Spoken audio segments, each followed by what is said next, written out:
a Xamfrà, Centre de Música i Escena del Raval, que treballem per la inclusió social i la participació cultural, fent servir les arts en el temps com a eina, la música, el teatre i la dansa. Xamfrà va començar ara fa 12 anys, aquest és el nostre 12è curs, amb 16 nens, en aquest moment n'hi ha més de 340, i de moltes més edats, i venen nens de moltes escoles diferents aquí del barri del Raval i de tot Ciutat Vella i en aquest moment de tot Barcelona.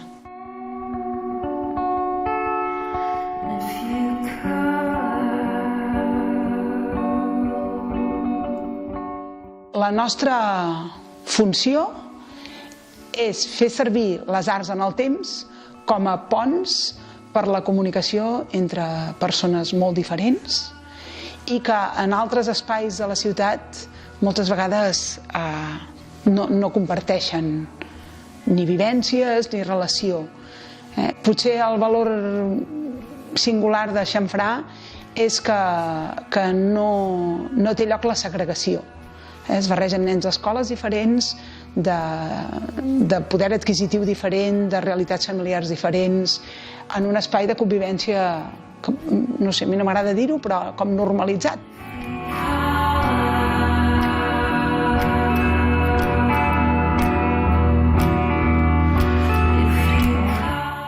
Crec que ens fa especials, si és que alguna cosa ens ha de fer especials,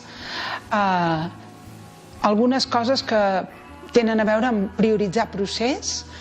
amb treballar, no vol dir que els nens que no estiguem amatents i atents a que els nens aprenguin música, teatre i dansa, però no és el més important. I es fan tant instruments d'arrel tradicional com guitarra, com instruments d'orquestra, com cant coral, com breakdance, dansa, teatres i emocions. Treballem amb mares i nadons també, amb la Fundació Escó i amb el Casal del Raval, d'infants, i també treballem amb la Fundació Hospitalitat amb persones adultes amb diversitat funcional.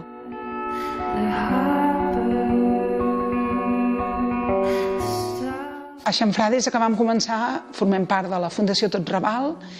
i estem estretament lligats amb moltes entitats. Aquí tenim nens que venen de CRAES,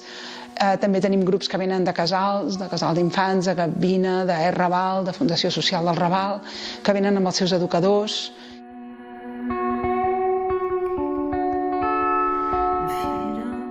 Però sobretot el que ens faria molta il·lusió és que no només aquest Xamfrà sigui sostenible, sinó que altres persones facin més xamfràs, altres barris i altres bandes del territori, i que més nens i nenes i més persones de tots els barris que no podrien a priori per tema moltes vegades econòmic i no només econòmic tinguin accés a aquest tipus d'activitats.